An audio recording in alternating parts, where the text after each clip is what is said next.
Now, hopefully, all of you are switched on agents and you're taking advantage of the online valuation tools that are out there. There's loads of different ones. The one that I'm familiar with that most of my clients use is ValPal.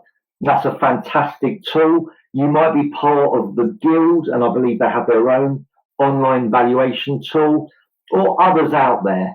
But the point here is it's a great opportunity for prospecting to turn a lead into an opportunity, because most agents, when I listen to these calls, do it quite badly. And it turns out they end up moaning about the quality of the lead. They say they're just not serious, or they were just curious and then there was no opportunity. And often I find it's because the way they phrase these questions are the wrong positioning. So my suggestion is this. You get given, usually when I've looked at these leads, whichever tool you use, you get given a name. Hopefully you get a phone number. If you don't, then obviously you have to just email them, and I'll explain what to email. And you normally get the figure of what the online valuation was. Now, we all know the figure is not 100% accurate because it can't take into account any work that they may have done to the property. They could have done a double-story extension, which might add 80,000 to the property price, but the tool cannot pick that up. But they won't know that, so it's our job to educate them. So the way I'll be wording that is this. You phone them up and you say, "Morning, John. It's Tony Morris here from Morris Estates. First of all, thanks for taking my call. The reason I call, I know you recently went online and did an online valuation. So thank you so much for doing that. And you should always compliment them because they've done it. You've got their details. But this is the killer question.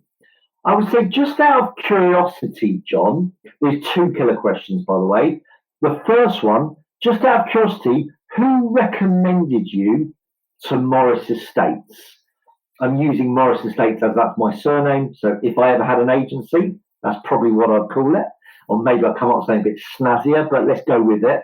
But just out of curiosity, who recommended you to Morris Estates? Now, what you're doing here is two things. One, you are getting the source of these leads. Where are they even hearing about you or learning about you? Because from a marketing perspective, it's really important to get that information. But the second thing, by asking it that way, who recommended you to X Estates, you are giving a perception that all of your business is coming from recommendation. And that's a really great perception to put out there. And then you find out, see what they say. And now we're going to talk about the valuation itself.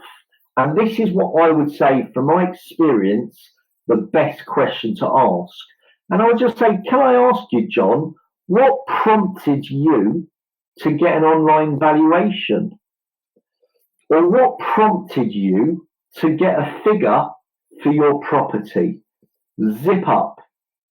Really zip up. So many agents or so many salespeople fall into the big trap of doing what's called a loaded question. And by loaded, what I mean is they put words in the person's mouth. So they say, what prompted it? Were you just curious to get a figure? And they'll go, yes.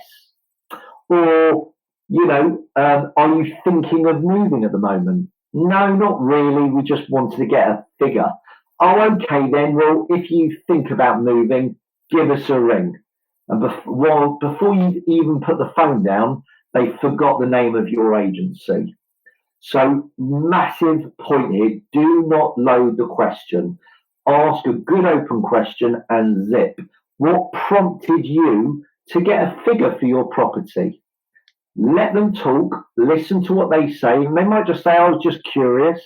And you go, great. Well, you probably don't know this, but these tools do not take into account any work that you've done to the property. That could be just cosmetic work, or that could be any extensions you've made, or if you've added anything to the property. It doesn't take it into account. So let me ask you, what's your plans now? What's your plans now? And just see how they respond. So they might say, yeah, we're thinking about moving. Fantastic. And where are you thinking of moving to? Or why are you thinking of moving at the moment? What's brought that on? And the whole point here is you need to keep all of your questions open where they cannot say yes or no, because it's more engaging and it's much more basically thought-provoking. It forces them to open up, to elaborate, and it creates a conversation. Whereas if you ask a closed question, a yes or no, i.e., are you thinking of moving, they can just shut you down and go, no, not really. We've been talking about it, but not really. And now it puts pressure on you, and you think, where do I go with this? Or this is not a serious seller or serious landlords. Okay? So the best word, prompted. What prompted you? Another nice way of doing it is, what was the catalyst? And the whole point here is no one wakes up and go, you know what, I'm going to get a valuation done today online. Doesn't happen. There's always something going on, i.e. a friend might say, we're looking at selling at the moment. We hear it's a really good time to sell. And they might hear that in the pub and go, yeah, I've heard that. We'll have a look what our house is worth. Or maybe their partner's saying to them, why don't we've been here 20 years, why don't we have a look? You never know what's going on in their world. Or maybe they're nervous of this pandemic. They're worried about their job security, and they think, you know what, I'd rather pay off my mortgage and downsize. That could be their catalyst. You never know what's going on in their world. So don't assume, and ask and keep it really open. So I hope that was helpful, guys. I just want to go back to Paul, see if he's got any questions for me. Thank you, Tony. That was really, really good. Loads of gold nuggets there. There was just a couple of questions, and there was a couple of things that I picked up on as well. And one of them, I think the online valuation tool advice was brilliant. I think so many agents make the mistake of picking up the phone, phoning the lead and saying, would you like a valuation? And having that loaded question, no. Yeah, absolutely. Very easy to do. Yeah, and just having an open question, what prompted you, and then being quiet. And I think that's the other big tip. A lot of agents ask me, what is the best way to approach these leads? And often it is to ask a question and just be quiet. Yeah. You know what it is? No one likes silence. So it's just it's that awkward silence. You feel like, I better speak now. But actually, it could just be the vendor or landlord simply having a little think. Yeah. And if you just say, so just out of curiosity, what was it that prompted you to get a valuation? Zip and let them come back to you, and they will. They'll say, well, you know what, it was interesting, and then let them talk. Yeah, no, I think that's a really good point. And are there any, someone did mention something on the chat. Are there any sort of tips on how quick or how often you should chase these people? Just often I get asked by agents, how often is too often? Yeah. Is there a difference if people don't get to them quickly? Did you have any advice on that at all? Yeah, I did. So in terms of speed, I would say the quicker the better, because I don't think it makes you look desperate, which is what a lot of agents, I think, worry about if they call them straight away. I actually think it means you manage your business very well, you've got great resource, and you can handle things quickly. And I'll almost put that as a positive spin. If they go, blimey, you guys are a little bit too quick, I'll say, well, look, this is how we are for all of our clients. So we are this quick. If you were our client as our vendor, this is how quick we are with every inquiry we'll get for your property. We don't miss a trick. Yeah. So I think it's an impressive thing. So in terms of speed, as quick as possible. In terms of how often do we follow up? So if we're phoning or we're leaving voicemails, the truth is, I think what we've got to remember is we're there to help.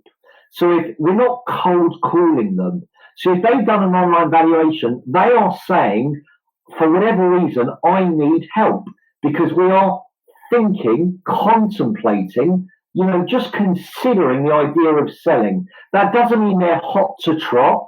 That might mean they're just contemplating. You speak to them, have a nice chat, and they go, you know what? We're not going to do it now. We want to do it early, maybe next year, but we're just curious of what the price is now. And then you go, that's great. Well, look, we're here when you're ready. Let's touch base again, maybe toward the end of the year or just in the new year, to see how the land lies. So you're teeing it up for 3 or 4 months' time. There's nothing wrong in that. But in terms of following up, if you don't reach them, my advice is don't stop. Keep calling them. And I'm not saying you phone them 10 times a day or even every day, but maybe you phone them twice a week. And then the following week, just phone them once. Maybe send them an email saying, we're getting a lot of interest at the moment for buyers in your area. We can't say more than that because we don't know enough about their house. But in your area, we'd be really interested to have a chat. When's a good time to speak? Or even put a link, you get those Calendly links. Yep. Put a link to your diary. Say, look, please book a convenient time in when's good for you. But, with the world how it is, if I was thinking about selling and I did an online valuation and then one of my friends or family unfortunately got COVID and they were really sick, well, now the idea of selling is not a priority. That doesn't mean I don't want to hear from you. It just means not now. So when you finally get me after maybe 3 weeks, I might say, listen, thanks, but I've got other priorities at the moment, but please do come back to me in a couple of weeks or in a month. Nothing wrong in that at all. Because, you're the only agent they'll think about when they are ready.